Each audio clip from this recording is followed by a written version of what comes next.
কোথায়? আবার সিপিএম এর র্যালির মধ্যে ককর জনতা পার্টি যোগদান দিয়েছে, সেখানে বিরাট র্যালি এবং সেই র্যালিতে পুলিশের উপরে আক্রমণ করা হচ্ছে। এরা দেশ জুড়ে একটা নৈরাজ্য তৈরি করবার চেষ্টা করেছে। সিপিএম গৃহীত, পরীক্ষিত এবং পরিত্যক্ত। ঘোলা জলে এভাবে মাছ ধরা যায় না, এটা সিপিএম এর বোঝা উচিত। ও একটু বাচ্চাদের সঙ্গে লাফালাফি করে নিচ্ছে, ওটা করুক।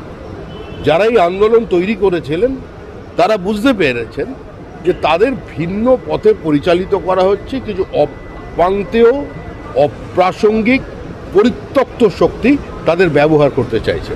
তারাও সচেতন, সেজন্য তারাও সরে এসেছে। নিঃসঙ্গ মমতা বন্দ্যোপাধ্যায় সোমবার দিল্লি যাচ্ছেন।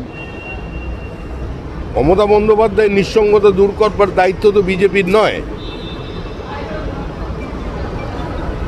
স্বৈরাচারের রাজনীতি, ঔদ্ধত্যের রাজনীতি, বিভাজনের রাজনীতির একটা পরিণতি থাকে, সেটা হয়েছে।